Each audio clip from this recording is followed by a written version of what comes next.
Doctor Naina का स्वागत है द रणवीर शो में। धन्यवाद। बहुत कॉम्प्लेक्स सब्जेक्ट है आयुर्वेद। भारत के इस फेज में आप जैसे लोगों की वजह से हमारी खुद की संस्कृति को लोग जानते हैं। आयुर्वेद में बहुत रियल सॉल्यूशंस है। आजकल 30s में जो लेडीज हैं उनको बहुत सारे मेंस्ट्रुअल रिलेटेड कंप्लेंट्स आती है, उनके लिए मुझे एक रिकमेंडेशन है, तो उससे पेन रिलीफ की क्षमता है। वाओ। आयुर्वेद में मॉडरेशन का बहुत ध्यान की गई है। सभी चीजों को हमें मॉडरेशन में लेनी है। इवन डायबिटीज में हमें शुगर के लिए रेस्ट्रिक्शन नहीं की गई है आयुर्वेद में। एवरी जूस शॉप में एक गलती हो रही है, सावर फ्रूट्स को वो हानिकारक हो सकती है।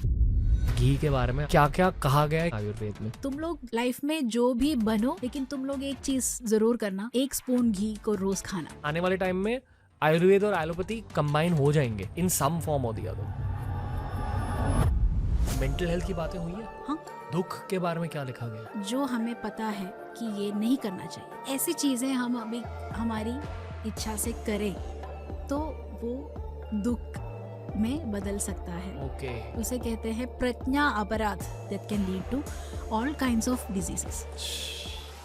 मैं आपको स्किन के बारे में पूछना चाहूंगा। लोग होम रेमेडीज के नाम से सारी ये हर्ब्स को आयुर्वेदिक करके समझते हैं। Don't do that. ऐसी चीजें गड़बड़ करती है, ब्रेकआउट्स ज्यादा बढ़ा सकती है, स्किन को हार्म भी कर सकती है। जनरली आप क्या कहना चाहोगे हेयर हेल्थ के बारे में? Oiling the here is a very must thing, you must follow. कितनी बार करनी चाहिए ऑयलिंग? अगर आपके बॉडी में ज्यादा पित्त है तो एजिंग ज्यादा फास्ट हो जाती है। हाँ, तो अगर वात दोष है तो हेयर ब्रिटल हो जाता है, थिन हो जाता है। पित्त दोष है तो जल्दी से प्रीमेच्योर ग्रेइंग।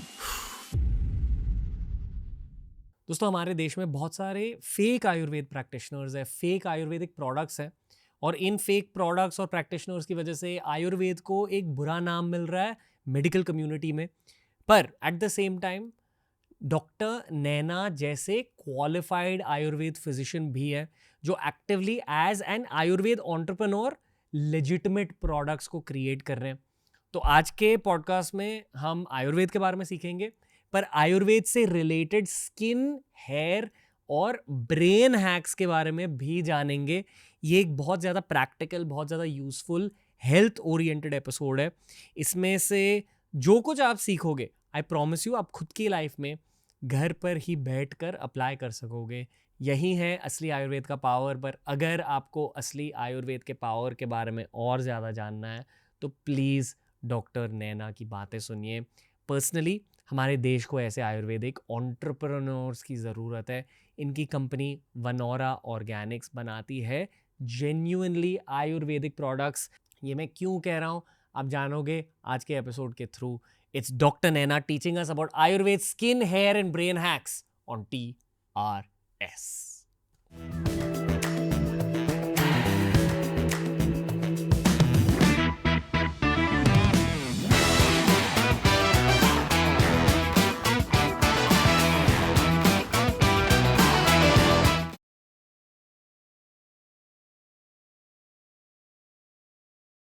डॉक्टर नैना का स्वागत है द रणवीर शो में।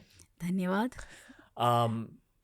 मैं बहुत ज़्यादा एक्साइटेड था इस पॉडकास्ट को लेकर, क्योंकि मैं मानता हूँ कि कुछ ऐसे एंशिएंट साइंसेस हैं, पुरानी विद्याएं, जो अब फिर से 2024 में सेलिब्रेट की जा रही है।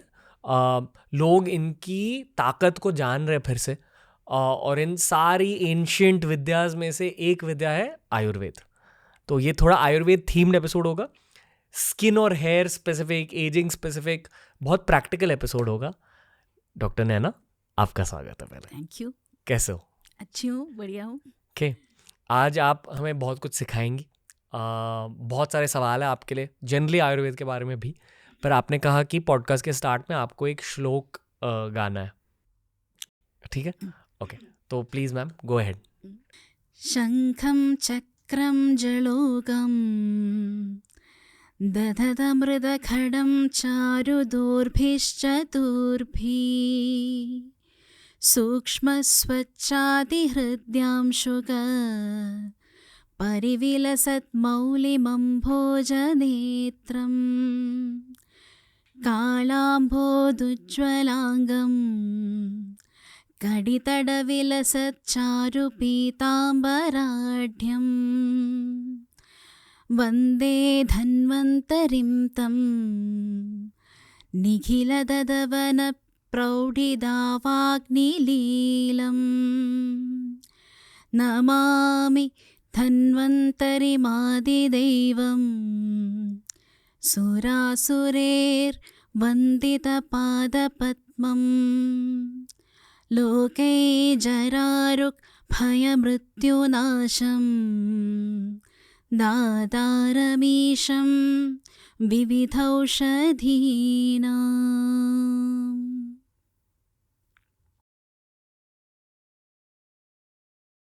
थोड़ा आप इस श्लोक के पावर के बारे में समझा सकते हो?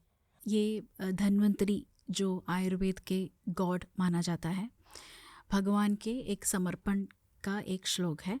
आयुर्वेद का मंगल श्लोक भी इसे कहा जाता है। मेरे ख्याल से धन्वंतरी एक विष्णु भगवान के अवतार है। राइट। हाँ। और हमारे देश के जितने भी जेन्युइन आयुर्वेद प्रैक्टिशनर्स हैं या आयुर्वेद के स्टूडेंट्स हैं, वो सारे धन्वंतरी की पूजा करते हैं। हाँ। करेक्ट। राइट। क्या जाना आपने धन्वंतरी के बारे में ओवर टाइम? ये जो आयुर्वेद जो लिखा हुआ है वो एक परंपरा की तरह गुरु चेला बंध में बना हुआ है। एक आदमी और एक आदमी का लिखा हुआ नहीं है। वो जो नॉलेज है पास ऑन करके आया हुआ है, जो जिनकी ओरिजिन मिथोलॉजी में हमारी पौराणिक ओरिजिन बताया गया है। और आचार्य अग्निवेश ने भगवान के परंपरा से ये नॉलेज प्राप्त की है और उन्होंने चरक संहिता लिखी है पहले। चरक संहिता? हाँ।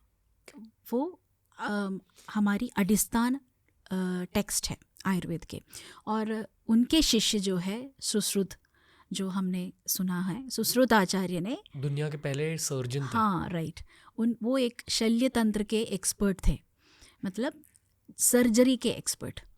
वो उनके शिष्य थे और उन्होंने लिखी है सुश्रुत संहिता, जो ज़्यादा तक सभी व्याधियों के बारे में डील करती है। और सर्जरी के प्रोसीजर्स, हमारी शरीर की आंतरिक अवयवों के बारे में डिटेल में जानकारी देती है। और surgery, different types of methods of surgery, यंत्र शस्त्र, ये सब डिटेल में बताए गए हैं। वाह। मेरे ख्याल से मैंने एक रिसेंटली स्टोरी पढ़ी थी कि पहली बार जब यूरोपियंस इंडिया आए थे, ब्रिटिशर्स जब पहली बार आए थे, आई थिंक 1600s में, उन्होंने सुश्रुत संहिता के बारे में जाना और सुश्रुत संहिता में प्लास्टिक सर्जरी के बारे में लिखा गया था। और उसी टेक्निक को वहाँ लेकर गए और यूरोप में प्लास्टिक सर्जरी की शुरुआत करी और फिर वहाँ से मॉडर्न मेडिसिन की शुरुआत भी हुई थी। हाँ, इसलिए सुश्रुत को फादर ऑफ सर्जरी बताया जाता है, वर्ल्ड वाइड एक्सेप्टेड है। और सुश्रुत जी ने पहले राइनोप्लास्टी, नाक की ट्रांसप्लांट, नाक, वाह, नोज ट्रांसप्लांट की थी। My God. तो उसकी डेवलपमेंट्स मॉडर्न साइंस ने एब्सॉर्ब करके सर्जरी की शुरुआत की हाँ। थी। ये थोड़ी प्राचीन बातें हो गई, पर ये बहुत ज़रूरी बातें हैं। Cut to 2024। राइट। मैंने ये जाना है कि अगर आप एक्चुअली आयुर्वेद डॉक्टर के पास जाएंगे, जो एक अच्छे आयुर्वेद डॉक्टर है, वो आपके बॉडी को अच्छे से स्टडी करके फिर आपके बॉडी के अकॉर्डिंग, आपके पर्सनैलिटी के अकॉर्डिंग, आपके केमिस्ट्री के अकॉर्डिंग आपको सल्यूशन देंगे, जो हाई क्वालिटी आयुर्वेद के डॉक्टर होते हैं। पर एक और स्कूल ऑफ थॉट है आयुर्वेद का कि जनरल हेल्प, यानी कि कुछ ऐसी चीज़ें जो हर किसी को हेल्प करें, and that is the basis of Ayurveda businesses. Right. Correct. हाँ। उसी पर्सपेक्टिव से मैं आपको स्किन के बारे में पूछना चाहूँगा। वो जनरल पर्सपेक्टिव ज़्यादातर रसायन चिकित्सा बोलते हैं। क्या? रसायन, that is a rejuvenation therapy. वो एक ब्रांच ही है आयुर्वेद के 8 अंग में। एक अंग जो है वो है रसायन चिकित्सा, जो हमारी बॉडी को री एनर्जाइज करे। सभी चीज़ों में ध्यान रखते हैं। तो माइंड में भी है, माइंड के लिए भी है कोड ऑफ कंडक्ट, आचार रसायन बोलते हैं। वो जो माइंड को रिफ्रेश और नया नया पर्सपेक्टिव दे और अच्छे से सोसाइटी में रिलेवेंट रहने के लिए और सेल्फ पीस के लिए बहुत ज़्यादा मायने रखती है। सो वो रसायन में जो बताए गए हैं वो हम डेली यूज़ में कर सकते हैं। मेंटल हेल्थ रिलेटेड नहीं, फिजिकल ऑल्सो। ओके, हाँ, overall energy energy rejuvenation. Okay, वो एक पर्टिकुलर ट्रीटमेंट भी है जो वेरी सिस्टमैटिक तरह की ट्रीटमेंट भी है, और ये बहुत सारी चीज़ें जो बताई गई है जो हम डे टू डे बेसिस में हमें पालन करना चाहिए ताकि हमारी हेल्थ, स्वास्थ्य बढ़े। आप कुछ चीज़ों को शेयर कर सकते हाँ, हो ऑडियंसेस के साथ? ज़रूर। मुझे लगता है कि आजकल 30s में जो लेडीज़ हैं उनको बहुत सारे मेंस्ट्रुअल रिलेटेड कंप्लेंट्स आती है, तो और उनके हेयर लॉस ज़्यादा होते हैं पहले से ज़्यादा, because of the climate change, pollution and all, और लाइफस्टाइल वो तो सभी में है, लाइफस्टाइल डिसऑर्डर्स। तो उनके लिए मुझे एक रिकमेंडेशन है जो मेंस्ट्रुएशन के बाद 1 हफ्ते के लिए काला तिल है ना, काला तिल रोस्ट करके 1 स्पून विथ ½ टीस्पून जैगरी, गुड़ होती है, देसी गुड़, और ये काला जो तिल है वो रोस्ट करके 1 हफ्ते के लिए खाए रोज़ 7 दिन। उसके बाद एवरी साइकिल के बाद, मैंने एक साइकिल के बाद कहा क्योंकि वो हम छूट ना जाए, हमें एक 7 डेज़ का वो एक हैबिट बनाना है। वो क्या है कि हमारी दांतों के लिए, नेल्स के लिए, हेयर के लिए और यूट्राइन हेल्थ के लिए, सभी में एक बैलेंस लाती है और अच्छा देता है दांतों के लिए, सभी के लिए एक very good routine that we can follow. Generalized treatment है हर औरत के लिए, यूजुअली 30s के बाद। ओके, हाँ, काले तिल को रोस्ट करके 1 स्पून लेना, हाँ, और उसमें देसी गुड़ थोड़ा सा मिक्स करना है, 1/4 टीस्पून चलेगा, दिन में एक बार कभी भी। ओके, साइकिल के खत्म होने के 7 दिन बाद। हाँ, ऐसा कोई नहीं है, but we can keep it as that way. Okay, कभी भी ले सकते हैं, लेकिन 7 दिन रखेंगे तो हमें एक रूटीन, एक सिस्टम डेवलप करने के लिए कुछ इंस्ट्रक्शंस देना ज़रूरी है, इसीलिए हम वो स्टिक ऑन करेंगे तो सबके लिए अच्छा है। कंटिन्यूअस 7 दिन। Okay, wow. और we can continue that menopause के टाइम में भी, वो भी ले सकते हैं। अभी ना, अगर कोई एलोपैथिक डॉक्टर ने ये बात सुनी तो वो पूछेंगे कि इसके पीछे साइंस क्या है, पर मैं मानता हूँ कि वही फूड के अंदर घुसो, हाँ, ढूंढो कि क्या है इसमें केमिकल कॉम्पाउंड, और फिर उस पर रिसर्च करके देखो कि इस केमिकल कॉम्पाउंड की कॉम्बिनेशन की वजह से एक्चुअली बॉडी में क्या फर्क हो रहा है। हाँ, शायद उस स्टडी में से एक एलोपैथिक मेडिसिन ही निकल के आएगी। दैट्स व्हाट आई बिलीव, कि ये जो मैं कह रहा हूँ कि आने वाले टाइम में आयुर्वेद और एलोपैथी कंबाइन हो जाएंगे इन सम फॉर्म और द अदर। उसमें एक और चीज़ है रणवीर, होलसमनेस एक बड़ी चीज़ है आयुर्वेद में। एक पर्टिकुलर एलिमेंट्स को एक्सट्रैक्ट नहीं करते। एक जो चीज़ है उनकी सारी गुण के साथ खाना है। अगर हमें पर्टिकुलर चीज़ एक्सट्रैक्ट करने की कोशिश की तो ये भी हार्म हो सकती है बॉडी को। ओके, तो होलसमनेस मतलब जो पूरा, अगर तिल लिया, तिल एज सच लेना है, तिल की पार्ट्स को, मतलब ऑयल को सेपरेट करके नहीं। मतलब ये कुदरत ने ही ऐसे बनाया है। हाँ, ओके, तो बेसिकली शायद इसमें से मेडिसिन नहीं बनेंगे, पर ये एक अच्छी डेली हैबिट हो सकती है। जरूर। जैसे फॉर एग्जाम्पल हल्दी, हाँ, आई एम अज्यूमिंग, हल्दी के बारे में क्या क्या कहना चाहोगे आप? हल्दी इज़ अ पावरफुल मेडिसिन। मतलब जो चीज़ों के लिए चाहिए, वो एक पेन एनाल्जेसिक पावर है उनको। कुरकुमिन में एक पेन रिलीफ की पोटेंसी है, और हल्दी में जो एक्सट्रैक्ट करते हैं वो कुरकुमिन होता है, तो उससे पेन रिलीफ की क्षमता है, और ये जो हीलिंग प्रोसेस को बढ़ा देता है। स्किन में अप्लाई करेंगे तो वो निखार बढ़ाता है। ऐसी सारी चीज़ें हैं, लेकिन ये भी एक प्रोलॉन्ग्ड यूज़ के लिए सजेस्ट नहीं करेंगे, क्योंकि वो भी इनकी भी टॉक्सिसिटी बॉडी डेवलप कर सकती है। आयुर्वेद में ये भी बताया गया कि अगर हमने 7 दिन के ज़्यादा एक चीज़ को ली, वो हमारी बॉडी में ये एक आदत सी बन जाती है और उसका इफ़ेक्ट कम भी नहीं लगता। उससे ज़्यादा ये चीज़ जो है, बहुत सारी चीज़ें हैं जो आयुर्वेद में नित्य उपयोग के लिए बताई गई है। तो ऐसी एक चीज़ है तिल, जो नित्य लेना चाहिए। करेक्ट। हम एक इंग्रेडिएंट में घुस नहीं सकते इस पॉडकास्ट में, क्योंकि यही आयुर्वेद का साइंस होता है कि हाँ। बहुत इलैबोरेट कॉम्बिनेशन होती है। हाँ पर मैं आपको प्रैक्टिकल प्रॉब्लम्स के बारे में पूछ सकता हूँ। हाँ तो हमारे देश में आई फील कि ये मैंने बहुत सारे डॉक्टर्स से बात करी है इसके बारे में। मैं केरला गया हूँ, कश्मीर गया हूँ, नॉर्थ ईस्ट गया हूँ, गुजरात गया हूँ, हर जगह मेरे एज के लोगों में अभी तो मैं 31 ईयर्स का हूँ, पर मेरे से कम एज के लोगों में भी 20s में स्पेशली पिंपल्स का प्रॉब्लम है बहुत ज़्यादा। आई फील कि टीनेज में पिंपल्स का प्रॉब्लम नॉर्मल होता है, वो हार्मोनल होता है, हाँ पर 20s में बहुत ज़्यादा पिंपल्स के प्रॉब्लम बढ़ रहे हैं। आई एम श्योर कि आयुर्वेद में वो पित्त का एस्पेक्ट होता है कि हाँ डाइटरी चेंजेस लाने होते हैं, हाँ जो जिस खाने से हीट ज़्यादा जनरेट हो रही है बॉडी में, जैसे नॉन वेज, स्पाइस, तीखा तीखा, सावर, खट्टे हाँ चीज़ें, खट्टे चीजें, फर्मेंटेड चीज़ें हाँ वो भी, जैसे इडली। हाँ पित्त दोष को बढ़ाती है। के और क्या बढ़ाती है पित्त दोष को? बेसिकली कड्डु अम्ल लवणम उष्णम बोलते हैं, मतलब जो हॉट पोटेंसी के जो चीज़ें हैं, मतलब तीखा स्पाइसी, जैसे कि मिर्च, कड्डू को मिर्ची बोलते हैं, तीखा चीज़ें।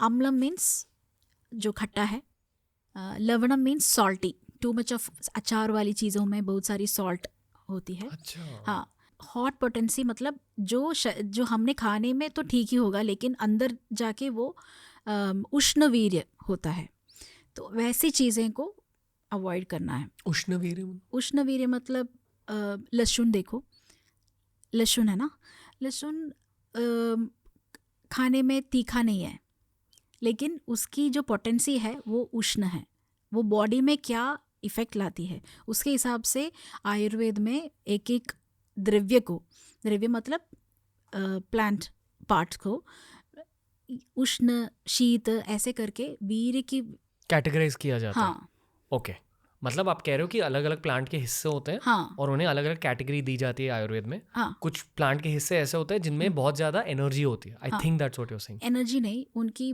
पोटेंसी ओके, डिफरेंट होती है। हॉट पोटेंसी, आम आपने सुना होगा, जी जी, आम बहुत हॉट है, खाने में बहुत स्वीट एंड कूल है, लेकिन अंदर जाके वो थोड़ा हॉट पोटेंसी की चीज़ है। मतलब आपके बॉडी में अगर आप उसे डालोगे तो पित्त बढ़ सकता हाँ है। हाँ, तो वो पाक के वजह से, मतलब जहाँ पे हमारी डाइजेशन हो, जो एब्सॉर्बेबल चीज़ें निकलती है, उनकी जो इफ़ेक्ट बॉडी में हॉट होती है। ओके, आइसक्रीम के बारे में भी वैसा ही है। आइसक्रीम ठंडा है, लेकिन कभी भी वो हमारी समर्स के लिए कामिंग नहीं है। आइसक्रीम की वो चीज़ कंसिस्टेंसी वैसी है जो अंदर के हीट को बढ़ाता है। इसलिए आइसक्रीम खाने के बाद हमें क्या लगता है, पानी पीने की ये ज़्यादा होती है। ओके, दूध के बारे में कुछ कहा गया पिंपल से रिलेटेड? दूध के बारे में ऐसे पिंपल्स के रिलेटेड नहीं हुआ है, लेकिन दूध और घी जो है नित्य उपयोग के लिए बताया गया है, इन मिनिमल क्वांटिटी। ओके, मात्रा is very important in Ayurveda. हमें सब कुछ चीज़ें एक मध्य मार्ग से लेना है, मतलब Moderation. हाँ, मॉडरेशन में लेना है। अभी मुझे ये बहुत खुशी हो रही है कि आजकल घी की बड़ी बातें अवेयरनेस हो रही है, सब लोग कॉफ़ी में घी मिला के डेली ड्रिंक फैट लॉस के लिए सब ले रहे हैं। ये एक बहुत बड़ी अच्छी बात है कि घी का यूजेज हो रहा है। वो हमारी बॉन्ड स्ट्रेंथ के लिए, सभी स्किन के ग्लो के लिए बहुत ताकतमंद है। मैंने बहुत सारे डर्मैट से भी बात करी है। डॉक्टर रश्मि शेट्टी आई थी शो पर, उनसे इन डिटेल बात करी, डाइट के बारे में, न्यूट्रिशनिस्ट से बात करी। तो मेरी एक थियरी है, आप प्लीज़ मुझे करेक्ट करो या ऐड करो या बताओ कि अगर मैंने कुछ सही या गलत कहा है। ठीक है। पहले तो मुझे लगता है कि हर किसी की बॉडी अलग होती है, हाँ। पर भारतीय जेनेटिक्स थोड़े कॉमन होते हैं।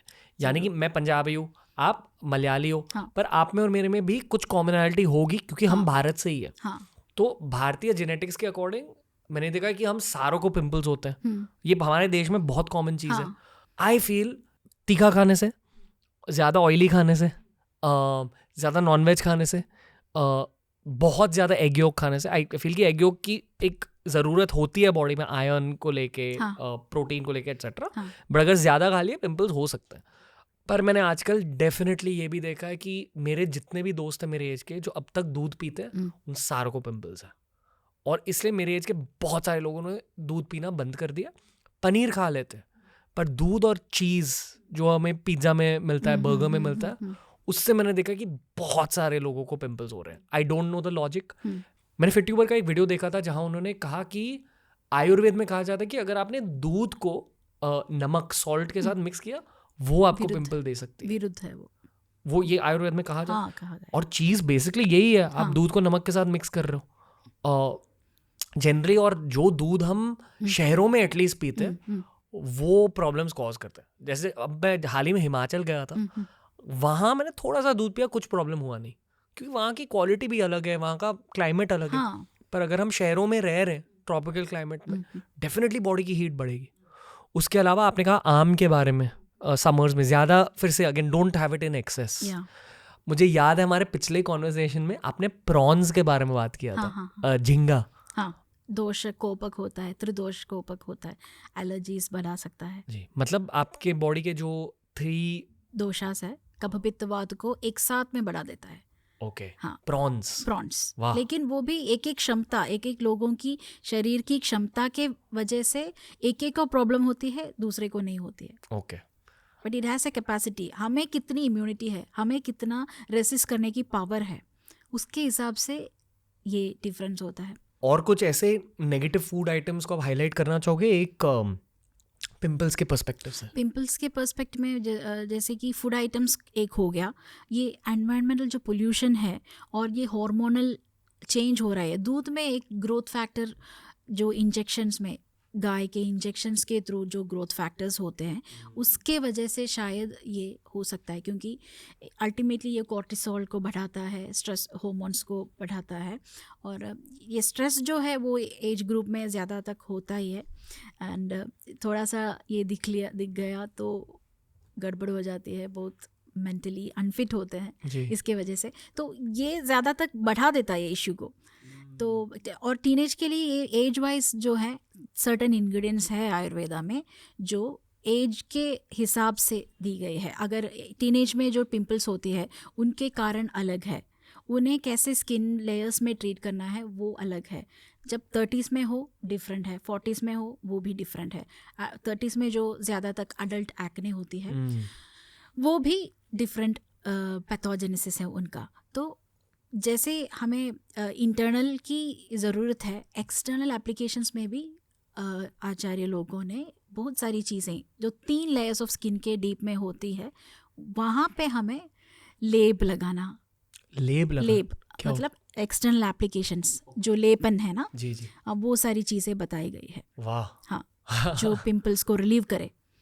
आपको जनरलाइज्ड चीज़ें शेयर जनरलाइज मैं ये कह सकती हूँ, एक लोध्रादी करके एक कॉम्बिनेशन है जो सिर्फ 4 आयुर्वेदिक मेडिसिन से होते, लेकिन उतनी कॉमन नहीं है. मैं बोलूँगी तो भी वो ईजिली अवेलेबल हो भी सकता है. लोध्र है, वचा है, कुस्तुम्बुरु मतलब ये है ना कोरिएंडर सीड्स, और जो पीपल के स्मॉल बड्स है वो चीज़ें बताई है. युवन पिडगा बोलते हैं, जो युवन मतलब यंग एज में जो पिडगा मतलब एक्ने होती है, ऐसी चीज़ें बताई गई है. लेकिन वो सब हमें एज के वजह से, हम जब मॉडर्न चीज़ें हम रिसर्च में करते हैं वो हम इसमें इनकॉर्पोरेट कर देते हैं ताकि वो ईजिली सबको एक सोल्यूशन हो पाए. वाह. मतलब हम ना जब आयुर्वेद के बारे में सोचते हैं, नीम, तुलसी, हल्दी, ऐसी चीजें दिमाग में आती हैं. पर आपने कहा कोरिएंडर के सीड्स, यानी कि धनिया के सीड्स और पीपल के पत्ते. हाँ. आप कभी सोचते भी नहीं कि पीपल के पत्ते वड बोलते हैं, वड श्रृंग. मैं डॉक्टर मार्क प्लॉटकिन के बारे में बात करना चाहूँगा. वो मेरे ख्याल से कुछ 25-30 साल के लिए अमेज़न फॉरेस्ट में रहे हैं. तो उन्होंने कहा कि 30 सालों में भी उन्होंने प्लांट मेडिसिन पूरी तरह से नहीं सीखी है, क्योंकि प्लांट मेडिसिन इतनी पुरानी है और इतनी बड़ी है. आई एम श्योर कि आयुर्वेद में भी सेम लॉजिक है कि इट्स टू वास्ट कि अलग अलग कॉम्बिनेशंस, इतने सारे पौधे ही है दुनिया में. It's very crazy. और ये एक अनलिमिटेड सब्जेक्ट भी. मुझे ये भी लगता है कि लोग ना सारी ये हर्ब्स को आयुर्वेदिक करके समझते हैं, लेकिन आयुर्वेद में जो बताए गए, आयुर्वेद में डेफिनेटली हंड्रेड्स ऑफ मेडिसिन के बारे में डिस्क्राइब की गई है. लेकिन ये मतलब नहीं है कि अगर हमने एक पौधा देखा उसे हम आयुर्वेदिक कहे, क्योंकि इसकी गुण आयुर्वेद में बताए गए हैं. लेकिन ये अगर हम ऐसे ही रह के ये आयुर्वेदिक है ये हम यूज करेंगे, डोंट डू दैट। जो बड़े कंपनीज करते हैं, लोग होम रेमेडीज के नाम से करते हैं, ये आयुर्वेद है तो हाँ इससे कोई प्रॉब्लम नहीं होगी, ऐसे ही लगा लेते हैं फेस पे।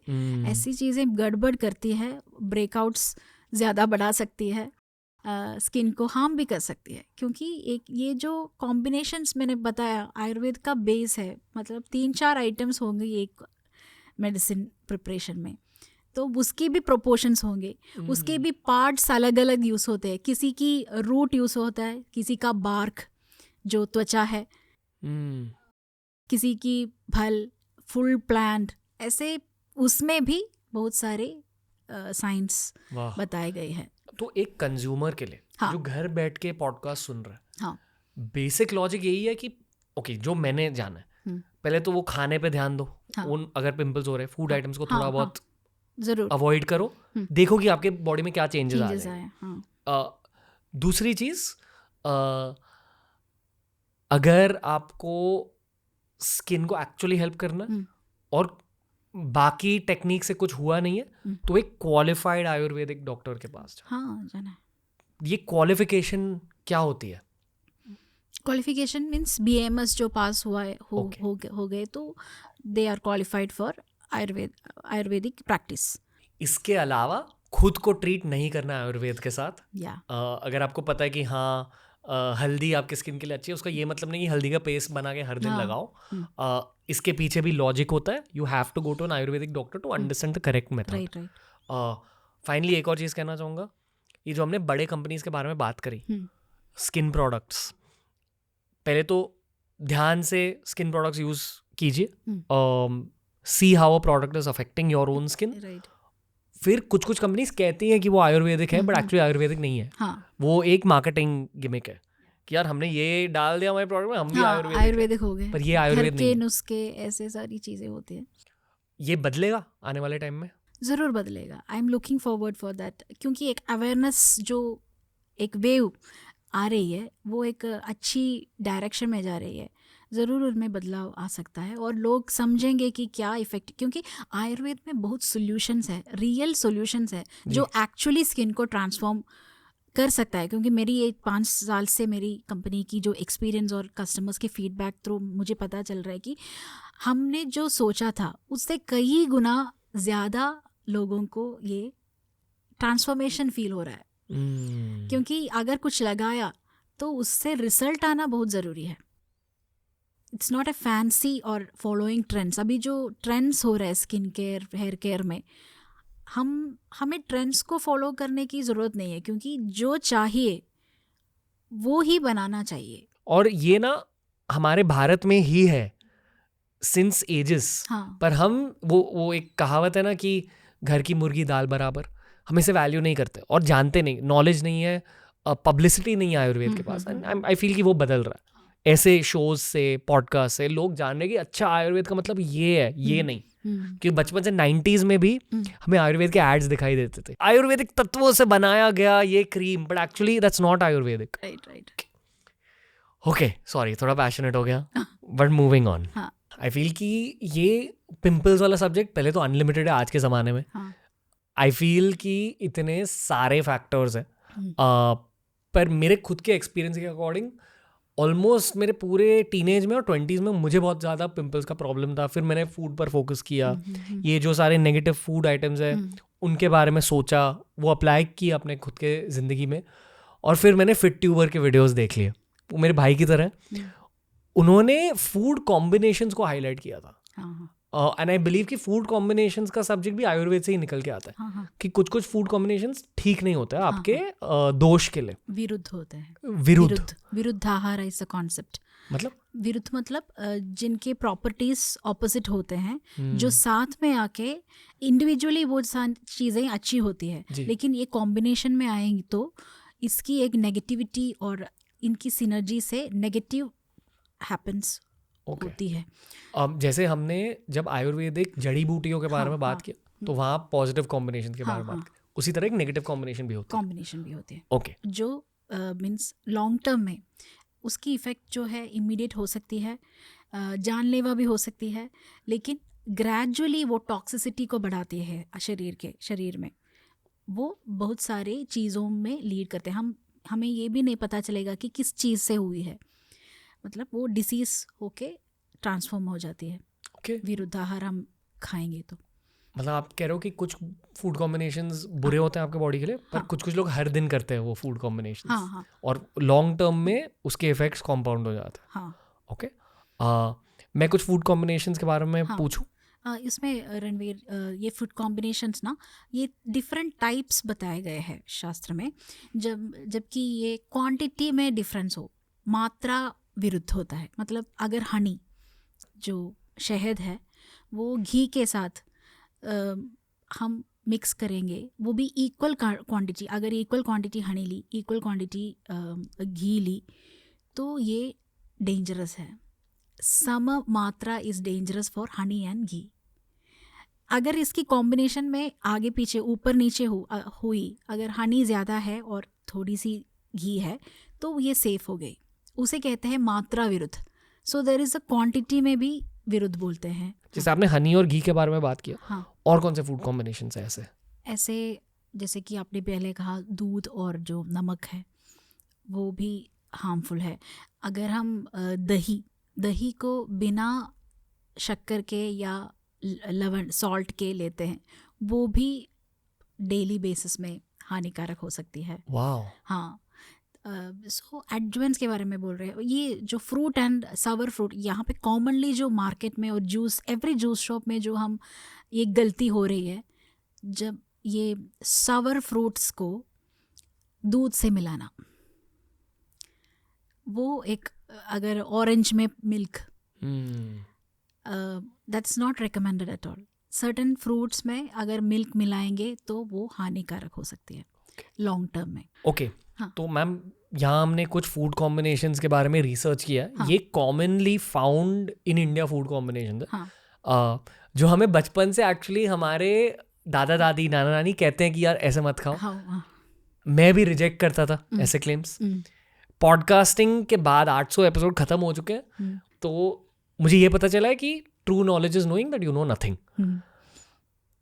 तो ये है some dangerous food combinations. Milk with banana और चेरी और मेलन और सावर फ्रूट और ब्रेड कंटेनिंग यीस्ट और फिश और खिचड़ी और मीट और दही, योगर्ट। वाटरमेलन, वो सब नहीं खाना चाहिए, क्योंकि वो एज सच में जूस बनती है, लेकिन कभी दूध के साथ नहीं पीना है।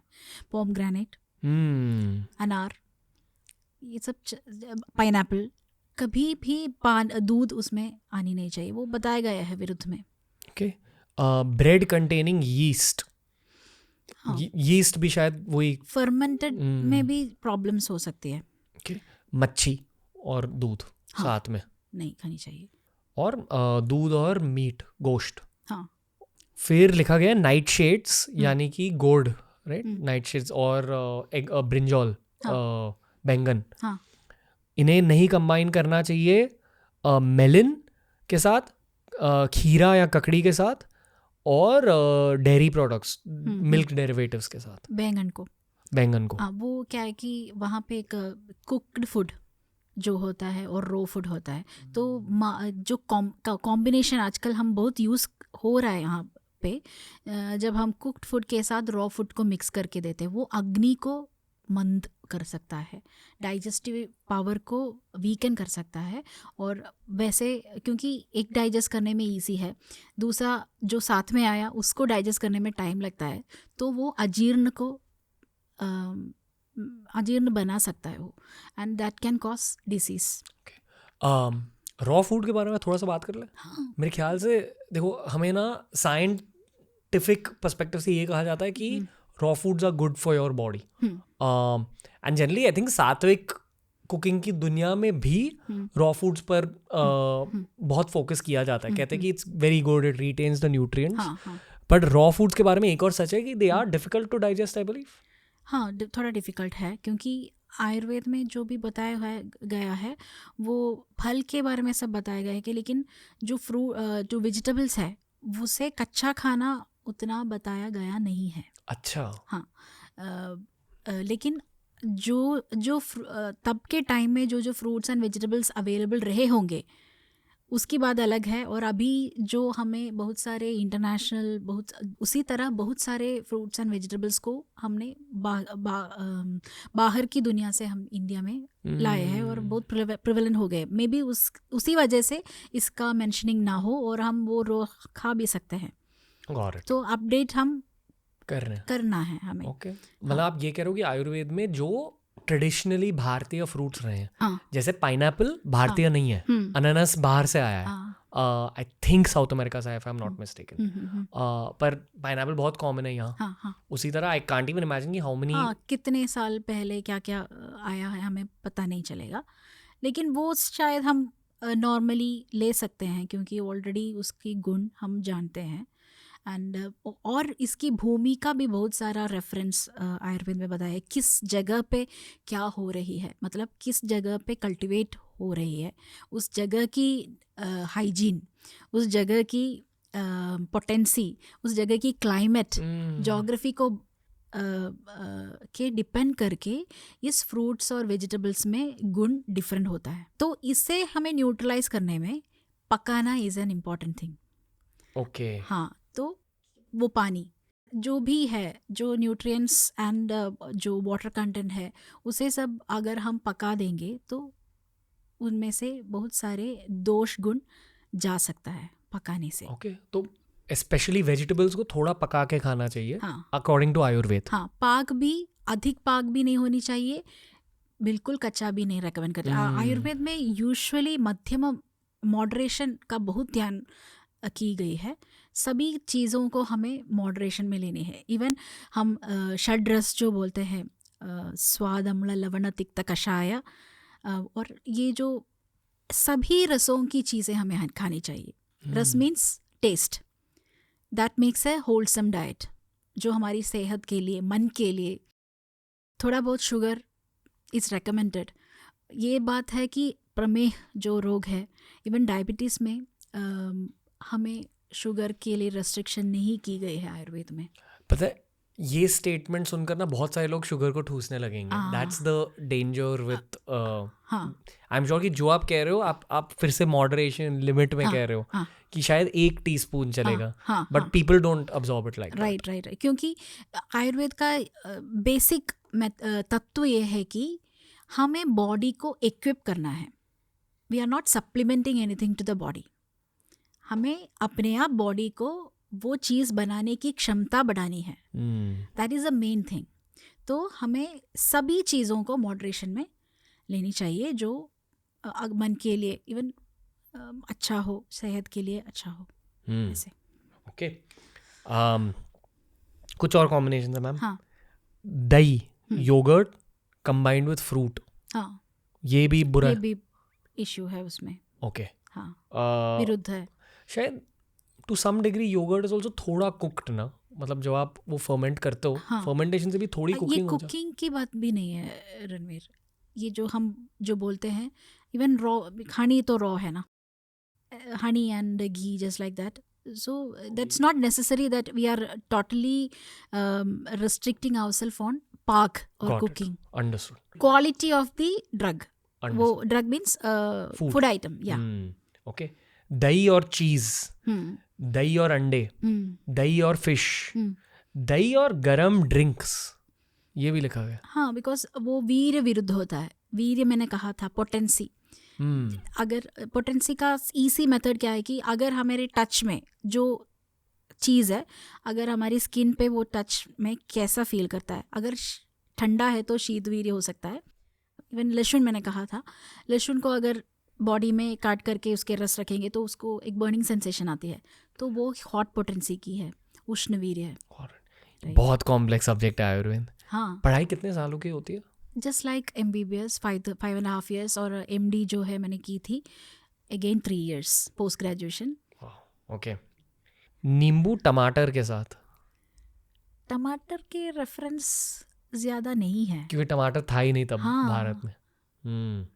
लोग ये सारी चीज़ों सुन के ना चौंक जाते हैं। But we can apply Ranveer, क्योंकि जब जब नए नई चीज़ें आते हैं उनके तत्व, मैंने जो कहा था, जो तत्व है ये अगर दूध के साथ ये नहीं करना तो हमें एक आइडिया मिलता है, क्योंकि सिट्रस फ्रूट्स नहीं जी। खानी है, दूध और लेमन को नहीं मिलाना है, सिट्रस फ्रूट्स है ना, तो जो भी सिट्रस कैटेगरी में नया फ्रूट्स इंट्रोड्यूस हो रहा है तो भी हमें वो प्रिंसिपल को फॉलो करना चाहिए. That's the thing we need to understand from this examples. Got it. Okay, बस ये आइडिया समझने के लिए मैं ये सब पूछ रहा था. हाँ. आई थिंक कि एक और बहुत की टॉपिक है आजकल, अगेन मेरे एज के बहुत सारे लड़कियों के साथ ये ज़्यादा हो रहा है पर लड़कों के साथ भी हो रहा है, गट हेल्थ. हाँ. यानी कि पेट और डाइजेस्टिव सिस्टम की हेल्थ सारों की ख़राब हो रही है. बहुत सारे लोगों ने डेयरी को छोड़ा है इसी वजह से, क्योंकि डेयरी मुश्किल होती है टू डाइजेस्ट, तो people leave it. Second thing, बहुत सारे लोग ग्लूटेन वाली चीज़ों को छोड़ रहे हैं शहरों में, व्हीट. साइंस ये कहता है कि एक डिजीज़ होती है जिसका नाम है सीलियाक डिजीज़, जो सिर्फ 1% लोगों को अफेक्ट करती है. तो कहते हैं कि अगर आपको सीलियाक डिजीज़ है तो डेफिनेटली ग्लूटेन को अवॉइड करना चाहिए. पर मैंने मेरे खुद के आसपास देखा कि बहुत सारे लोग ग्लूटेन को अवॉइड कर रहे हैं. कहते हैं कि अगर हमने थोड़ा भी खा लिया ना, पिंपल हो जाते हैं, ब्लोटिंग हो जाती है, पेन हो जाता है. एंड एक्चुअली यहाँ ओवरआर्चिंग कॉन्वर्सेशन गट हेल्थ की है. हाँ. आप क्या कहना चाहोगे गट हेल्थ के बारे में? गट हेल्थ मेनली अग्नि से रिलेटेड है. हमारी डाइजेस्टिव फायर के हमें जो पित्त है, पित्त अथवा अग्नि, ये जो फायर है आमाशय में, वो पाचक अग्नि के नाम से जाना जाता है. 5 तरह के पित्त बताए हैं रीजन वाइज. सो पाचक पित्त में जो इश्यूज, अगर हमारी मंद है, अग्नि वीक है, तो डाइजेशन में प्रॉब्लम हो सकती है.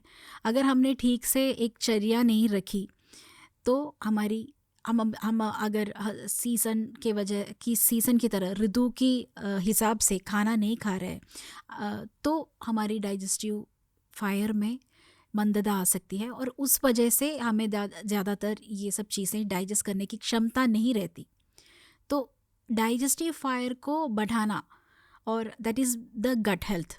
अच्छा क्या जो भी डाइजेशन हो अच्छे से होना, और गुड बैक्टीरियल माइक्रोब्स रहना, वो सब बहुत ज़रूरी है डाइजेशन और एसिमिलेशन में. जो मात्र हमें डाइजेशन से मिलती है उसे एब्सॉर्ब करना भी बहुत ज़्यादा इम्पोर्टेंट है. आजकल के सप्लीमेंट्स जो आते हैं, ये जो डाइजेस्ट करके ये जो एब्सॉर्ब करने की वो क्षमता है, वो भी डाइजेस्टिव फायर पे डिपेंड करती है. आप प्रोटीन शेक्स के बारे में कह रहे हो? हाँ, प्रोटीन शेक, सप्लीमेंट्स जो भी है, दैट डजंट वो हमें फ़ायदा ही दे रहा है, इसका कोई गारंटी नहीं है.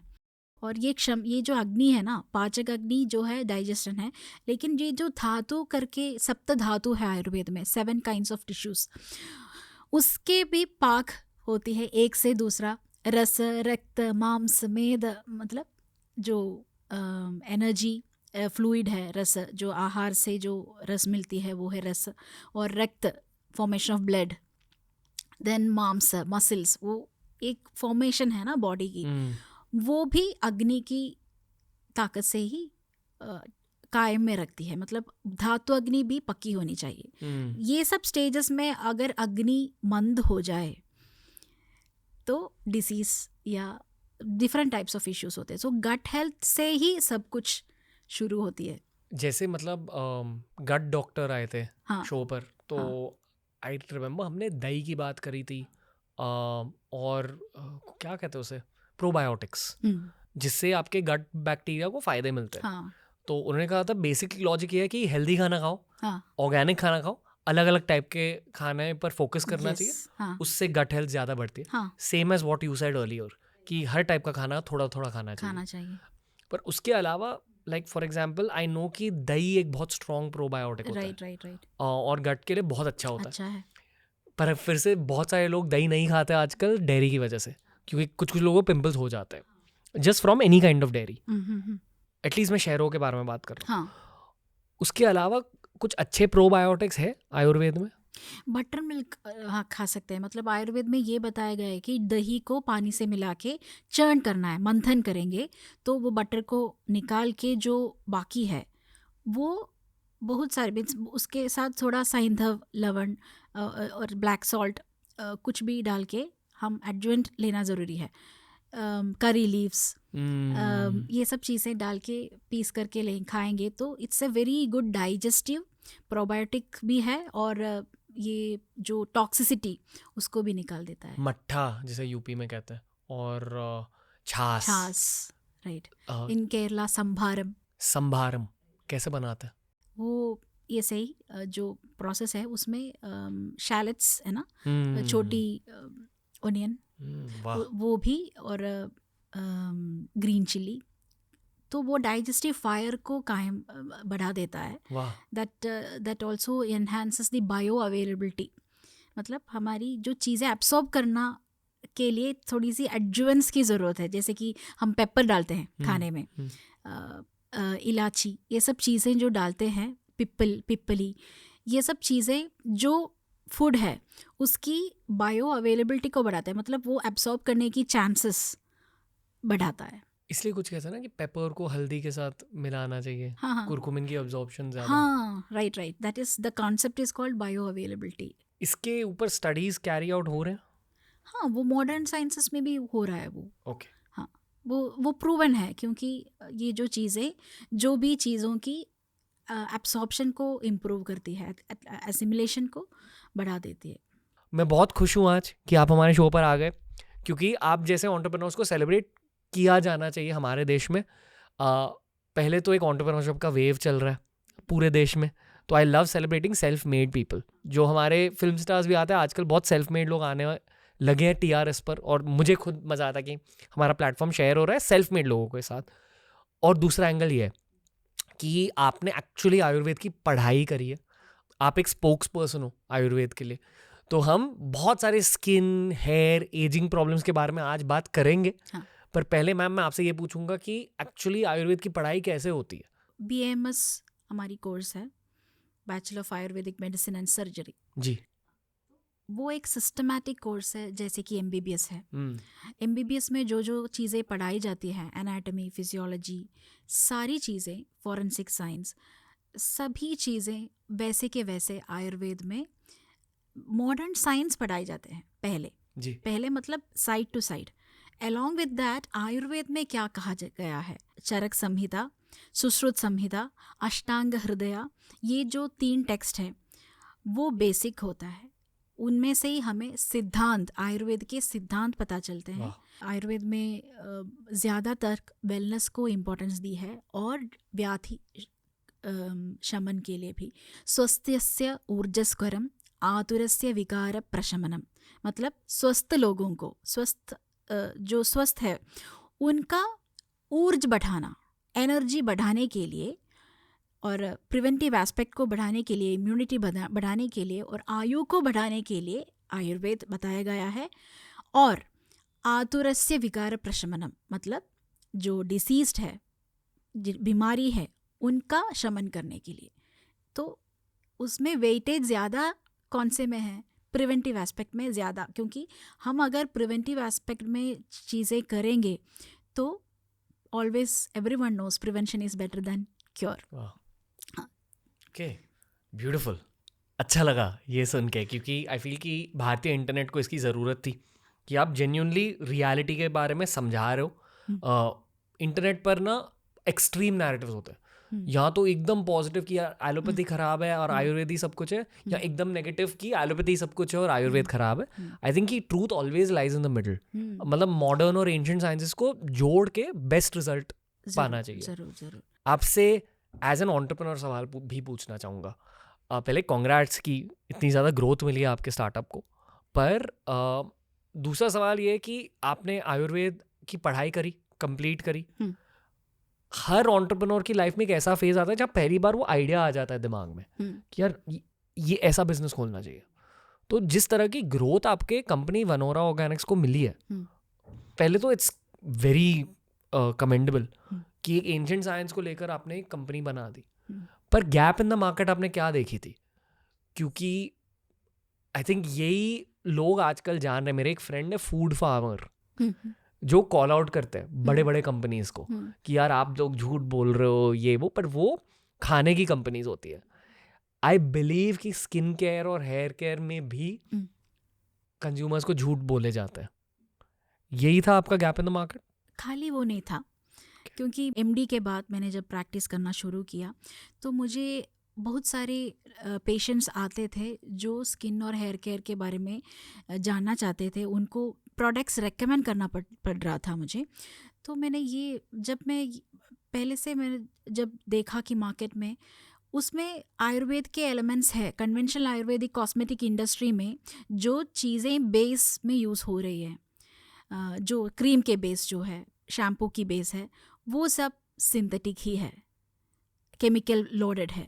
वो गुण से ज़्यादा दोष हो सकती है और वो बहुत सारी चीज़ों ने प्रूव भी किया है। यूके में सब ये जो बहुत सारे केमिकल्स है जो हमें यहाँ पे प्रिवेलेंटली यूज़ हो रहा है, यूएस में भी इंडिया में भी यूज़ हो रहा है, वो हानिकारक है। हमें इंटरनल ऑर्गन्स तक उनकी पहुँच आ सकती है और डैमेज, किडनी डैमेज सब बहुत लोगों को हो भी रही है। तो उस चीज़ को मायने में रखते हुए मुझे लगा कि हमें बेस पे काम करना चाहिए। तो मैंने एडवांस्ड ऑर्गेनिक टेक्नोलॉजी करके, जो हमने यूके बहुत सारे विदेशों में उनकी टेक्नोलॉजी डेवलपमेंट्स हो रही है, उनके सहायता से बेस जो सिंथेटिक और केमिकल लोडेड है उनको रिप्लेस करके ये चीज़ बनाई। तो ये थी मेरी पहली रिसर्च। ये जो चीज़ बनाने के लिए एक्चुअली मोर देन 3 years की मेहनत फर्स्ट पहली प्रोडक्ट लॉन्च करने में। अब बेसिकली ये कह रहा हूँ कि जो शैम्पू और क्रीम होती है जो बड़ी कंपनीज मैन्युफैक्चर करती हैं, वो बड़े फैक्ट्रीज में मैन्युफैक्चर होते हैं भर भर के। तो वहाँ कॉस्ट सेविंग के लिए बेस ऑफ द लिक्विड, यानी कि कोई भी लिक्विड आप हाथ में ले लो तो उसके लिए एक बेस यूज होता है। आई बिलीव कि कोई भी ये क्रीम या शैम्पू में एक एक्टिव सब्सटेंस होती है और एक बेस होता है, करेक्ट? तो आप कह रहे हो कि वो जो बेस है, main body of the liquid, वो शायद हानिकारक है हेल्थ के लिए लॉन्ग टर्म में। कि अगर आप हर दिन चेहरे पे वो लगा रहे हो, हर दिन बालों पे वो लगा रहे हो, तो प्रॉब्लम्स हो सकती है इंटरनल ऑर्गन्स में भी। जरूर। तो आप ये कह रहे हो कि जो आपने आयुर्वेद में पढ़ा वहाँ से आपको कुछ प्रॉब्लम्स के सॉल्यूशंस मिल गए थे। आपकी खुद की पढ़ाई की वजह से। और उन्हें ही ये मॉडर्न प्रोडक्ट्स में अप्लाई किया। पर 3 साल क्यों लगे ये बेस डेवलप करने में, राइट फॉर्मुलेशन करने में? मतलब अभी आपने कहा कि साइंस को अप टू डेट बनना है जी। मैं यूज़ करना चाहूँगी वो प्रोडक्ट, आप भी यूज़ करना चाहेंगे, कोई भी, the most modern person should use it. इसलिए वो हमारी रूटीन में, दिनचर्या में ईजिली ग्लाइड हो जाए, उसके लिए प्रोडक्ट को ज़्यादा डिफ़िकल्ट ना हो एप्लीकेशन। तो उसके लिए जो जो आयुर्वेदिक फॉर्मुलेशंस बताए गए हैं कि बहुत सारी चीज़ें, उनमें से हमें क्या क्या चीज़ें किन पे अफेक्ट होगी वो पता है। लेकिन ये जो फॉर्मुलेशन उसी तरफ हम देंगे तो डेली यूज़ में हम अप्लाई करना मुश्किल हो जाएगा इतनी बिजी लाइफ में। तो वो एक चीज़ थी, उसको मॉडर्न बनाना। तो उसके लिए बेस कौन सा यूज़ करें, वहाँ पे बहुत सारा टाइम लगा रिसर्च में, करेक्ट फॉर्मुलेशन बनाने में। और इको फ्रेंडली होनी चाहिए, सर्टिफाइड ऑर्गेनिक होनी चाहिए, सॉरी इंग्रेडिएंट्स जितना पॉसिबल है इंग्रेडिएंट्स सर्टिफाइड ऑर्गेनिक है। तो वो सारी चीज़ें मन में रखने के लिए सस्टेनेबल होना चाहिए, वो सारी चीज़ों को मायने में रखते हुए। और इकोलॉजिकल फ्रेंडली का ये मतलब है कि वो जो हम वॉश ऑफ करते हैं वो जब मिट्टी में मिल जाए तो उसका कोई आपत्ति सॉइल को ना हो। That is a very important thing. बहुत बड़ा प्रॉब्लम है। जिसके बारे में बातें बहुत कम होती है भारत में। पर जो वाटर पोल्यूशन के बारे में हम सुनते, बेसिकली जब आप नहाते हो, आप नॉर्मल बड़े कंपनीज का साबुन शैम्पू यूज़ करते हो, वो जब आपके बॉडी से धुल जाता है और ड्रेन में जाके समुंदर में जब चला जाएगा तो वहाँ एनवायरनमेंट को भी हार्म कर सकता है। ये एक सच है। सच है। इस समुद्र तक जाने की ज़रूरत नहीं, वो हमारी भूमि के वाटर टेबल में पहुंच जाता है, जो हमारी इमीडिएट यूज़ में आ जाती है।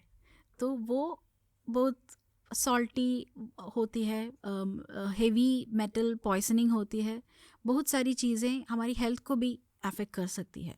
And also all together ecology के लिए बहुत बड़ा हादसा भी हो सकता है। हमने एक टॉपिक को खुला छोड़ा था, उस टॉपिक का नाम है घी। हाँ। क्या क्या कहा गया है घी के बारे में आयुर्वेद में? अगेन एक और कैवियाट ये है कि मेरे बहुत सारे दोस्तों ने डेयरी को छोड़ा है बट घी को नहीं छोड़ा है। अच्छी बात है। हमें ना जब कॉलेज हुआ था कॉन्वोकेशन में, हमारी एक प्रोफेसर थी डॉक्टर सरसा, वो स्वस्थ वृत्त के प्रोफेसर है, मतलब प्रिवेंटिव मेडिसिन है उनका सब्जेक्ट। सो उन्होंने एक सलाह दी थी, तुम लोग लाइफ में जो भी बनो या ना बनो, अच्छे डॉक्टर्स बनो या ना बनो, लेकिन तुम लोग एक चीज़ ज़रूर करना, 1 स्पून घी को रोज़ खाना, अपने हेल्थ की ख्याल रखना।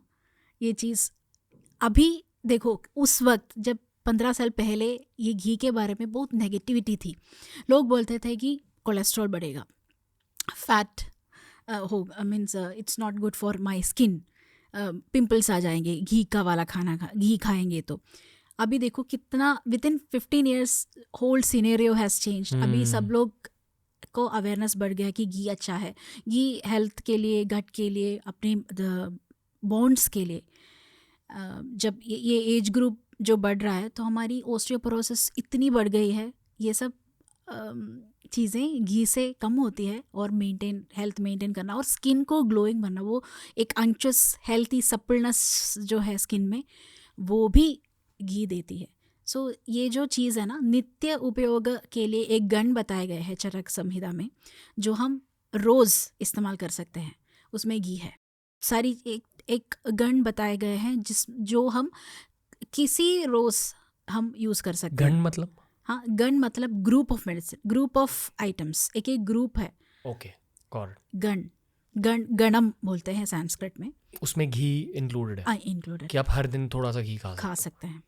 It's a very good fat actually. अभी जो साइंस में मॉडर्न रिसर्चेस हुए हैं और प्रूवन भी है।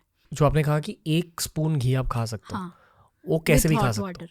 ओ, हाँ, मतलब एक आइडियल टाइम सुबह एम्प्टी स्टमक में 1 स्पून घी के साथ, वो नीचे जाने के लिए, बस इसीलिए जाने के लिए हम उसके अनुपान हॉट वाटर ले सकते हैं, थोड़ा, not full glass of water, half glass of water. उसके अलावा चावल पे डाल सकते हैं? हाँ, ज़रूर डाल सकते हैं। Okay. पेयादि क्रम करके एक है, मानसून के वर्ष ऋतुचर्या में जो कंजी बताए गए हैं, उसमें हम लघु एंड लाइट एंड स्निग्ध फूड बोलते हैं, मतलब ये जो घी है उसके ऊपर डाल के लेना चाहिए। That will increase and enhance the digestive fire. आज की ये सीज़न जो रेनी सीज़न है, वहाँ पे अपनी डाइजेस्टिव फायर बिल्कुल धीमी हो जाती है, तो उसको बढ़ाने के लिए ज़्यादा हेवी फूड नहीं खानी चाहिए।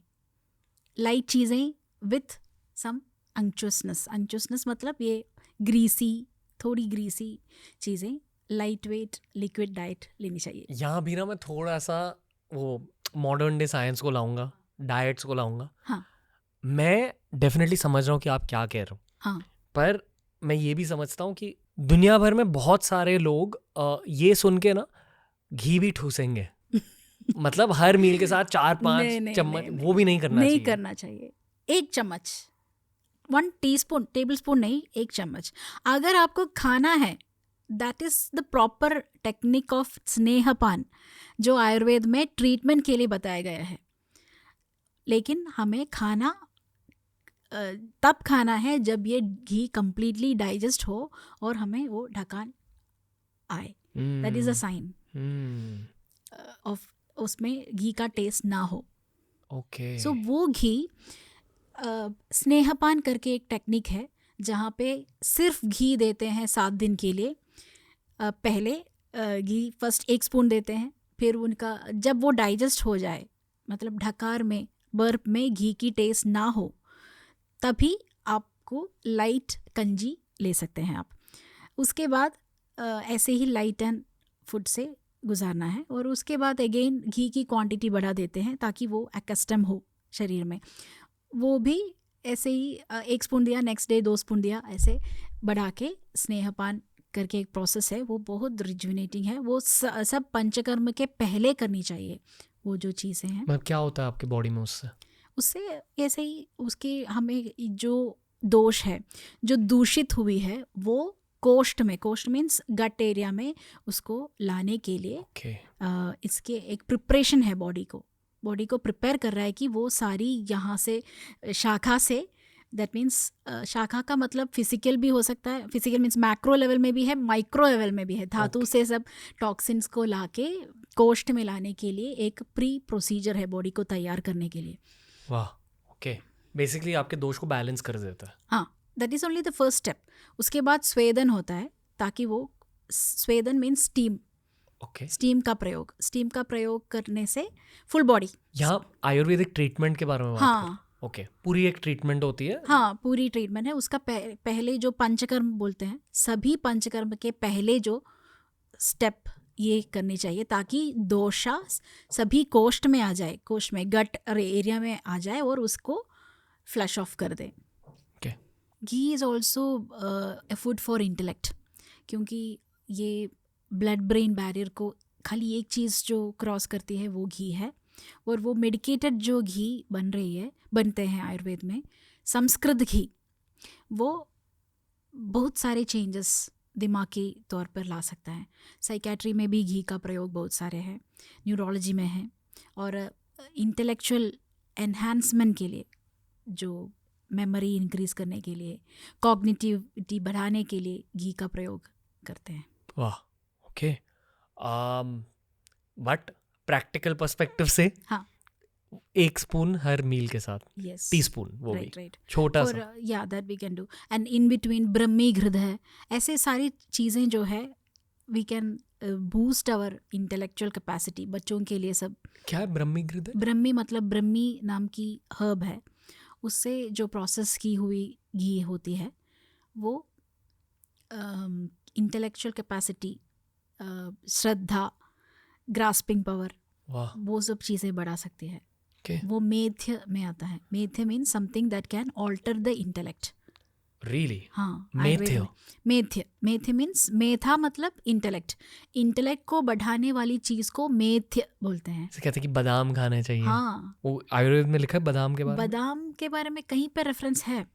ओके, हाँ, बट ये जो बहुत सारी चीज़ें, अगर इवन एक्टिविटीज़ को भी बताया गया है मेथ्य में। मेथ्य रसायन बोलते हैं, और जैसे कि तद्विद्य संभाषण मतलब डिस्कशंस इन टुडेज, या वी कैन से पॉडकास्ट, जो हम नॉलेजेबल लोगों से बातचीत करना, उसे तद्विद्य संभाषण करते हैं। और परतंत्र अवलोकनम मतलब दूसरे साइंस के बारे में पढ़ना।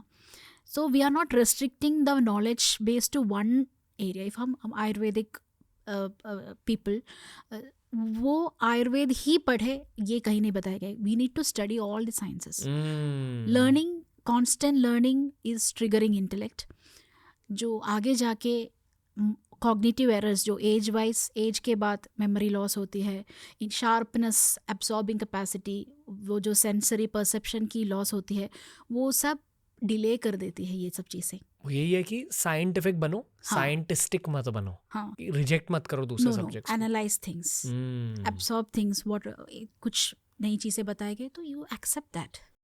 बेसिकली आप ये कह रहे हो कि ये जो मैं कर रहा हूँ पिछले 5 सालों से पॉडकास्ट में, ये आयुर्वेदिक चीज़ है। हाँ, खुद के दिमाग के लिए जरूर, आयुर्वेदिक मेडिसिन। हाँ, अलग अलग सब्जेक्ट को पढ़ना, वो हमारी दैट शार्पनेस ऑफ इंटेलेक्ट को बढ़ाता है। वाह, even you might have experienced कि जब आपने शुरू की होगी, इतनी आसानी से आप सब्जेक्ट स्विच नहीं कर पा रहे होंगे।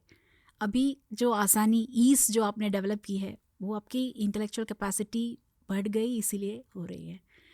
That increases neuronal connection, neuroplasticity, ये सब कॉन्सेप्ट्स है, लर्निंग से होती है। जी, मतलब न्यूरोप्लास्टिसिटी एज इन आपके दिमाग का स्ट्रक्चर एक्चुअली बदल सकता है। वो थॉट प्रोसेस से बदल सकती है, लर्निंग से बदल सकती है, और सिस्टम फॉलो करने में, जैसे कि दिनचर्या, to follow a particular ritual, to sleep at a particular time, वो सर्काडियन रिथम की कॉन्सेप्ट, बायोलॉजिकल क्लॉक की कॉन्सेप्ट, ये सब मिलके है।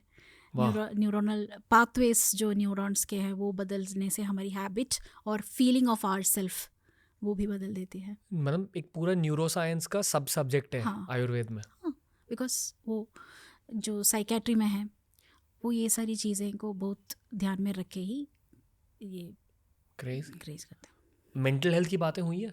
हाँ, क्या लिखा गया, मतलब दुख के बारे में क्या लिखा गया? दुख के बारे में जो हम इंटेलेक्चुअल ब्लास्फेमी करके एक कॉन्सेप्ट है, मतलब जो हमें पता है कि ये नहीं करना चाहिए, ऐसी चीज़ें हम अभी हमारी इच्छा से करें तो वो दुख में बदल सकता है। ओके उसे कहते हैं प्रज्ञा अपराध। हमारी जो बुद्धि को हम जानबूझ के जो अपराध करते हैं, the actions we take knowing that, अगर हमने एक डेंजर स्पॉट देखा, हमें पता है कि स्लिप हो जाएगा, we are going there, we are actually challenging the thought that it is not good to do. ये बहुत सारी डेंजर्स, ये just a physical example I am saying, ऐसी बहुत सारी चीज़ें मेंटल जो थॉट्स हैं, जो बिहेवियर्स हम करते हैं, हम जानते हैं कि नहीं करना चाहिए, but we are doing it. That is intellectual blasphemy that can lead to all kinds of dukh and diseases. Going for a toxic partner, पता रहता है कि हाँ ये मेरे लिए बुरे हैं पर फिर भी चाहिए। हाँ, right, that is a very good example. Toxicity से दूर रहना है। और टॉक्सिक हैबिट्स से, हाँ, वो भी बताया गया है। सत्संग का इम्पोर्टेंस है। सत्संग मतलब make company with good people. If you know that the company or that gang is not good for you, but still you are forced to be in that gang or group, that is even if you have an inner world, वो alter कर सकता है। उनकी thought process आपका process को hamper कर सकता है definitely। ओके, संगत जिसे कहते हैं। राइट। आई थिंक ये आयुर्वेदिक मेंटल हेल्थ एक अलग टॉपिक है, इसलिए आज वेरी हम वास्ट टॉपिक। कॉस्मेटिक्स के बारे में बात करेंगे। जस्ट टच कर रहे थे सब्जेक्ट को। हाँ, सरप्राइज हूँ कि न्यूरोसाइंस की भी बातें हुई है। हाँ, पर लोग ये वाला पॉडकास्ट देख रहे हैं स्किन, गट और हेयर के लिए, हाँ, और हमने स्किन और गट की बातें कर ली है। हाँ, अभी let's move on to hair as a subject. Right. Generally आप क्या कहना चाहोगे हेयर हेल्थ के बारे में? Hair is actually an side product of the धातुस। सो हमारी डाइजेस्टिव फायर ठीक है तो प्रोसेस की धातुस, जैसे मैंने कहा रस, रक्त, मांस, मेदो, अस्थि, अस्थि की एक अपेंडेज जैसा है हेयर, इसके मल बोलते हैं। That is an excreta, it is called an excreta of asthi. That is a deeper concept. We are not just saying that it is a excreta like that, but so this process needs to be in line and there should be intact for a good healthy hair। मतलब अगर आपकी body healthy है, अगर हाँ, आपका दिमाग healthy है, हाँ, तो हेयर भी हेल्दी होंगे। हाँ, मतलब बोन हेल्थ वो सब रिलेटेड है। Okay. तो उसकी जो ट्रांसफॉर्मेशन होती है, हेयर जो बनता है, जो स्कैल्प में जो फॉलिकल्स होते हैं, उनके हेल्थ को कायम रखना is very important. So many methods are mentioned, जैसे कि अभ्यंग, oiling the hair is a very must thing you must follow. मालिश करना एंड तेल लगाना to scalp as well as to hair, and cleansing it properly is very very important for maintaining a good hair। कितनी बार करनी चाहिए oiling? at least once in 3 days। and एक भी चीज़ बताई गई है जो hair health and overall health के लिए, जो 3 पॉइंट्स है, शिर, कर्ण और पाद में अभ्यंग डेली। क्या होता? मतलब अभ्यंग मीन्स मसाज और application of oil. Abhyanga means तो उसे हमें जो भी एक ऑयल लेके 2 कानों में लगाना है, कान के अंदर just a drop is enough. और ब्रेकमा है ये पॉइंट, जो कान से 2 हाथ लेके ये जो मिडिल पॉइंट मिलता है वहाँ सबसे ज़्यादा एब्सॉर्प्शन होती है, तो उस पॉइंट में एक ड्रॉप लगाना है। और पैर के आर्च के अंदर, आर्च ऑफ योर फुट ना, वहाँ पे ये सब नर्व एंडिंग्स को स्टिमुलेट करता है और उसको मेंटेन करने में और गुड हेल्थ मेंटेन करने में, इम्यूनिटी बढ़ाने में ये चीज़ें इसे must do as a daily ritual. If you are not able to malish your body that's fine, but these points, trigger points shouldn't be missed. पर कुछ ऐसे स्पेशल ऑयल होता है? हाँ, जैसे कि हम अगर बॉडी में है तो नालपामरादी करके ऑयल है, हमने भी रखा है, वो कर सकते हैं। हेड में नीली भृंगादी रख सकते हैं, और any other oil according to your body constitution. Ksheerabala, जहाँ की मेनोपोज पोस्ट मेनोपॉज के विमेन के लिए बहुत अच्छा है, जो उनके वो पित्त को रिड्यूस करता है। वो बहुत सारे कंडीशन वाइज हमें बहुत सारी ऑयल्स हम यूज़ कर सकते हैं इस चीज़ के लिए, and that is also good for your hair health. अगर आपके बॉडी में ज़्यादा पित्त है हाँ तो एजिंग ज़्यादा फास्ट हो जाती है। हाँ, यही लॉजिक है। ये एक लॉजिक है। वात का भी डोमिनेंस साथ में, वात एंड पित्त। वात एयर एलिमेंट होता है ना? एयर एंड स्पेस एलिमेंट होता है वात। जो भी फंक्शनल एस्पेक्ट में जो भी मोबाइल चीज़ें हम करते हैं वो सब वात से कंट्रीब्यूटेड है। मतलब लोकोमोटरी एक्शंस, हम चलते हैं, जो भी मूवमेंट्स बॉडी में होते हैं, चलन, that is all attributed when you blink your eyes, that is the contribution of वात दोष। वाह, ओके। कितनी तेज़ी से आप आंखें बंद करते हो, कितनी स्लो करते हो, ये सब चीज़ें वात दोष के ऊपर नीचे होने से depends on the constitution. It's not disease, it's the constitution. एक की कॉन्स्टिट्यूशन पता चलती है। मतलब हेयर, जो अगर हम हेयर के बारे में बोल रहे हैं तो अगर वात दोष है तो हेयर ब्रिटल हो जाता है, थिन हो जाता है, एंड ये स्प्लिटेंस हो जाती है। पित्त दोष है तो जल्दी से प्रीमेच्योर ग्रेइंग हो सकते हैं। And kapha is actually good for your hair strands but not good for your scalp. कफ दोष बढ़ गया तो फॉलिकल्स, जो हेयर फॉलिकल्स के सप्लाई को ये कट करते हैं। Maybe we can precursors of testosterone आज बोलते हैं, that can be compared to kapha dosha in the micro level, that can inhibit the hair growth. तो कफ दोष को निवारण करना है ये हेयर ग्रोथ के लिए। सो dandruff is also a contribution of kapha dosh. So we need to be wholesome when we treat hair.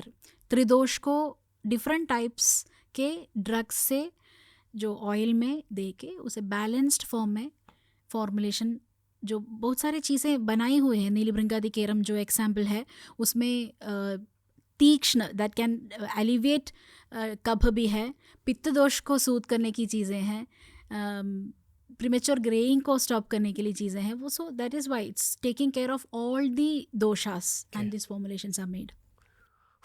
Basically आप ये कह रहे हो कि अगर आपको अपने खुद के हेयर प्रॉब्लम्स ट्रीट करने फिर से एक आयुर्वेदिक डॉक्टर की जरूरत है। Right. And these are some certain combinations that can easily, अगर हमें डिसीज कंडीशन नहीं है जी तो that is not required. We can go on with generalised formulations like Neelibhringadi. मतलब अगर आपकी कभी कभी डैंड्रफ होती है, थिनिंग होती है, हेयर लॉस होती है, not to the extreme level, patchy, alopecia, ऐसी चीज़ें तो ज़रूर you need to consult a doctor. अगर इट्स अ नॉर्मल कोर्स में होती है, इट्स अ मैनेजेबल कंडीशन है, तो we can use this without any consultation also. Correct, okay. एक थोड़ा बिजनेस ओरिएंटेड सवाल है। हाँ, जितनी भी बातें मैंने आपसे अब तक करी है उन बातों से मैंने ये जाना है कि प्रॉब्लम्स होते हैं हर किसी के बॉडी में, हर किसी की बॉडी अलग होती है। हाँ, वो एक अच्छे आयुर्वेदिक डॉक्टर के पास जाते हैं। हाँ, तो वो डॉक्टर उनके बॉडी के अकॉर्डिंग, उनके लाइफस्टाइल के अकॉर्डिंग उन्हें एक मेडिसिन देगा। हाँ, पर आपने अभी पिछले 15 ईयर्स के लिए पढ़ाई करी आयुर्वेद की, और फिर बहुत ज़्यादा रिसर्च के साथ आप एक प्रोडक्ट बनाते हो। वो प्रोडक्ट जनरल यूज़ के लिए हो सकता है, राइट। वो 3 साल इसीलिए लगते हैं ना, टू अंडरस्टैंड कि how can you make an right Ayurveda based product. या जनरलाइज में भी थोड़ी थोड़ी चीज़ें होती है। मतलब ड्राई स्किन के लिए हम जो बनाते हैं वो डिफरेंट है। ओके, स्किन टाइप जहाँ पे वात दोष, पित्त दोष की कंसिडरेशंस होती है कॉम्बिनेशंस में। अगर पित्त दोष, ड्राइनेस, रिंकल्स सब होती है, वो सब पित्त दोष की एट्रीब्यूट्स है। तो उसके हिसाब से फॉर्मुलेशंस डिफरेंट बनते हैं, स्किन टाइप की वजह से, एज के वजह से, और जोग्राफिकल लोकेशन की तरफ से भी हम इसको क्लाइमेटिक कंडीशंस को ध्यान में रखते हुए, अपने जीन पूल को भी ध्यान में रखते हुए डेवलपमेंट्स लाए हैं। जैसे कि यूएस में, यूएई में जब अभी लॉन्च करने के लिए हम सोच रहे हैं, there is some changes that is made in the product formulation. आप नए प्रोडक्ट के बारे में सोचते कैसे हो? दी नेसेसिटी, लोगों की जो इश्यूज है उसे ध्यान में रख के ही हम प्रोडक्ट डिज़ाइन करते हैं, नॉट फॉलोइंग एनी ट्रेंड्स। कि यहाँ इसकी ज़रूरत है, हाँ, इस जोग्राफिकल लोकेशन में हम एक geography specific product. Right. Ayurveda की जो पोटेंशियल है उसे हम खुद सारी चीज़ों में अप्लाई कर सकते हैं। करेक्ट. नॉर्मली जो कॉस्मेटिक्स कंपनीज होती है वो रेंज ऑफ प्रोडक्ट्स बनाती है. हाँ आई एम श्योर कि आपने आगे के लिए भी बहुत कुछ सोचा है. हाँ राइट. राइट. कोई लिमिट भी नहीं है. यू हाँ. Can keep making things for the human body. Yes. Right. आप अभी सबसे बड़ा चैलेंज क्या फेस कर रहे हो एज अ बिजनेस ओनर? लोगों को एडुकेशन देना. हाँ, awareness, Okay. That is a great challenge.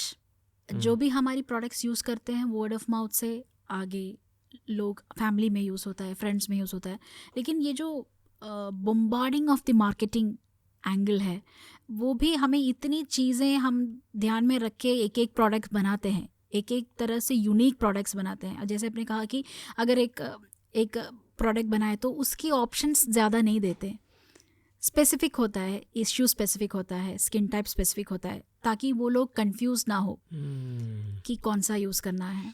मेरे अकॉर्डिंग आपका मेन चैलेंज कंज्यूमर एडुकेशन है. हाँ.